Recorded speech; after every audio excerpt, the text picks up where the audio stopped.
उमैर न्याज़ी साहब, ज़रा ये थोड़ा सा हमें बताएं कि ये जो तारिक फजल चौधरी साहब का एक नुक्ता है कि आपकी गुफ्तगू तो बड़ी अच्छी होती है और भी लोगों की गुफ्तगू बड़ी अच्छी होती है, लेकिन जो तहरीक इंसाफ का जो सोशल मीडिया है वो इदारों के ख़िलाफ़ न सिर्फ प्रोपेगेंडा करता है बल्कि गाली गलोच भी करता है। तो ये जो कंट्राडिक्शन है इसकी आप कैसे वजाहत करेंगे? अच्छा जी, इसके लिए थोड़ा सा आपको कॉन्टेक्स्ट देखना पड़ेगा। देखें, इमरान खान साहब जेल में हैं, 2 साल होने को आ रहे हैं और जेल भी ऐसी काट रहे हैं कि किसी को आपने इमरान खान की शक्ल तक नहीं देखने दी, किसी अवाम के बंदे ने आवाज़ नहीं सुनी। हालांकि और भी पॉलिटिकल लीडर्स जेल जाते रहे, वो अपनी पेशियों पे आते थे, वो मीडिया से ओपनली बात करते थे, उनकी ओवरऑल लाइव रिपोर्टिंग होती थी, उनका आना जाना सारे देखते थे। अब देखें, इस फेज़ में इमरान खान की आवाज़ को किसने ज़िंदा रखा है? इस सोशल मीडिया ने ज़िंदा रखा है। वो बेसिकली इमरान खान की तवाना आवाज़ बन के सामने आया, ठीक है। उसमें अब वो ऑर्गेनिकली डेवलप हुआ है, उसमें ये नहीं है कि कोई पीटीआई है, उसमें खान के चाहने वाले अक्रॉस द बोर्ड बाहर भी लोग बैठे होंगे। फिर कुछ लोगों के अपने भी इंटरेस्ट होते हैं, वो आप माइनस नहीं कर सकते, जिस तरह से तारिक फजल भाई बात कर रहे थे। मगर देखें, social media source of information है, उधर गलत भी इंफॉर्मेशन आएगी, सही भी आएगी। बात है कि अवाम अकल रखती है, वो चीज़ों को डिसाइफर कर सकती है। अगर हम बात कर रहे हैं, आप कहें कि जी इदारे पे क्रिटिसिज्म कर रहे हैं, भाई इदारे के रोल के बारे में तो बात हो सकती है ना, कि सियासत का रोल किसका है? सियासत का रोल सियासतदानों का है, ठीक है। अगर हम बात करें कि जी दहशत गर्दी से लड़ाई करनी है, ठीक है, दहशत गर्द से तो बिल्कुल हमारे इदारे लड़ेंगे, मगर दहशत गर्दी से कौन लड़ेगा? दहशत गर्दी से इस कौम ने लड़ना है, उनको कौन एक पेज पे लाएगा? उनको सियासतदान एक पेज पे लाएंगे। बात है, ये थोड़ा सा जो है ना लफ्ज़ों का फ़र्क है, मगर उन चीज़ों को हम इस तरह से कर लेते हैं कि हम पूरी की पूरी एक जमात को, हमने कोशिश भी की बाकायदा कि पीटीआई को किसी टेररिस्ट जमात लेबल किया जाए, सारा कुछ मतलब करके देख लिया गया। बात है, फिर भी आज भी तमाम तर उन हमलों के बावजूद तहरीक इंसाफ खड़ी किस चीज़ पे है? कि रूल ऑफ लॉ के लिए खड़ी है। आपके आईने पाकिस्तान जो रोल देता है तमाम इदारों को, उनकी बात कर रही है। अगर उसमें कोई गलती है आप बता दें, हम उसकी जिम्मेदारी लेने को तैयार हैं।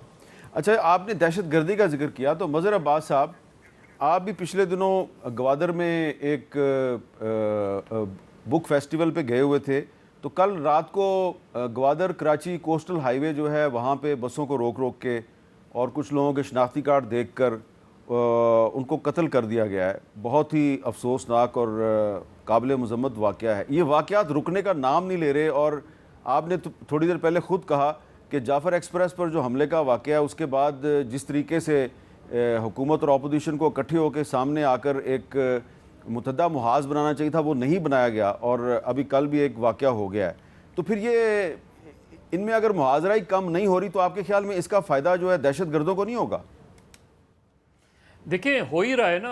आप ये देखें कि बलूचिस्तान की सूरत हाल देख लें, ख़ुद खैबर पख्तूनख्वा की सूरत हाल देख लें, तो आपके अगर 2 हसास तरीन सूबे इस वक्त डिस्टर्ब्ड हैं तो पाकिस्तान एक नॉर्मल स्टेट कैसे चल सकता है?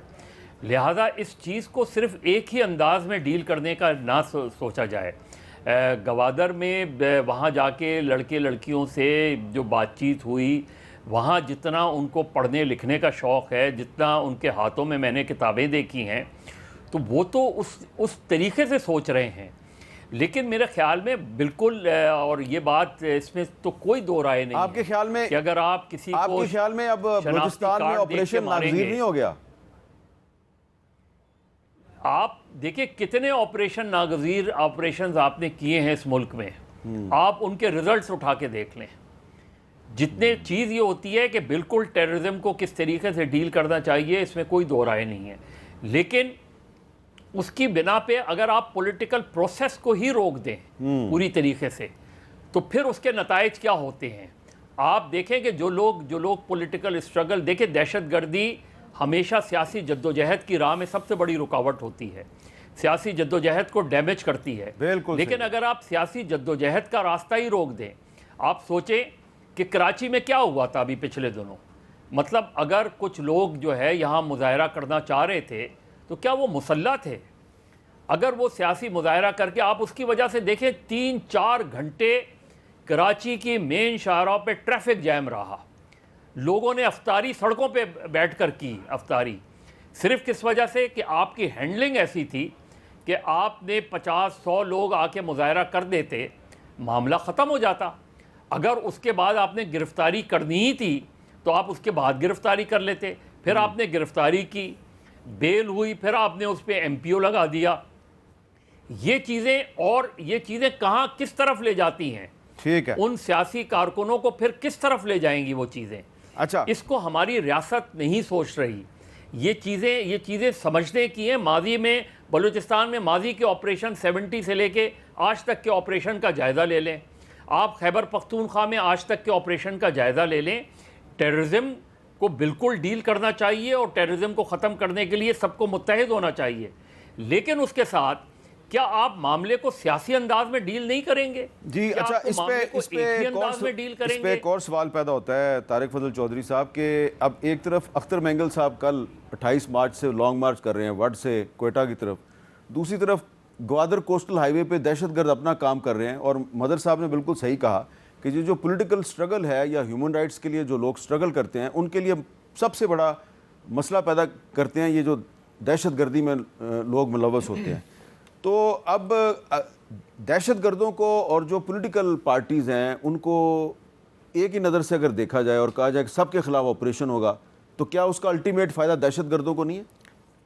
मीर साहब, आपने बिल्कुल सही कहा, और ये भी बड़ी एक आप ये कहें कि सूरत हाल ऐसी है जिसकी तफसीली वज़ाहत बड़ी ज़रूरी है।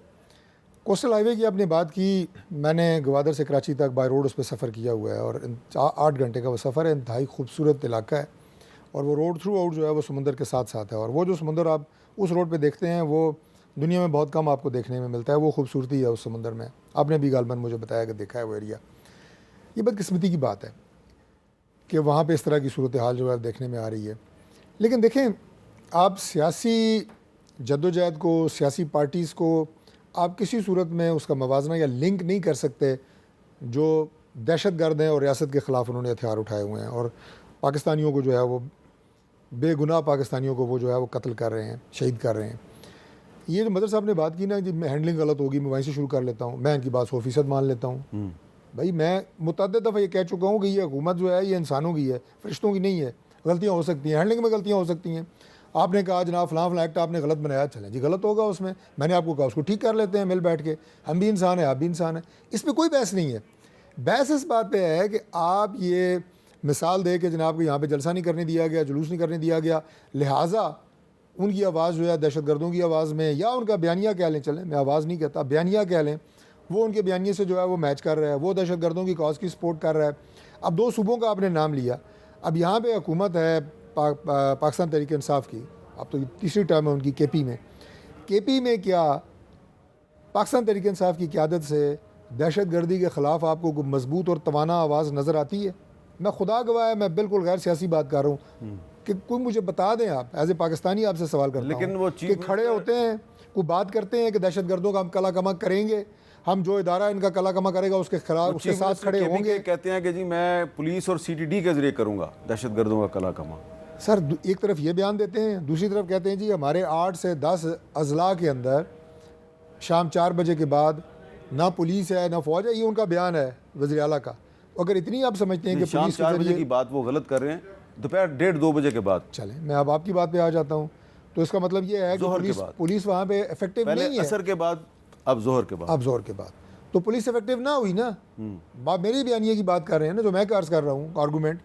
तो फिर इसका मतलब ये है कि पुलिस को भी और लॉ इन्फोर्सिंग एजेंसीज को इकट्ठा मिल के वहाँ पे अमन व अमा की सूरत हाल को मजबूत बनाना और रेट कायम करना जरूरी है। पॉलिटिकल पार्टीज को भी तो इकट्ठा होना चाहिए। सर, वो तो बुनियाद है ना। मैं पॉलिटिकल पार्टीज की बात कर रहा हूँ कि आप एक सूबे पे हुकूमत कर रहे हैं, लेकिन आपको कन्फ्यूजन है, आप नई दहशतगर्दी के खिलाफ खुल के आ रहे हैं।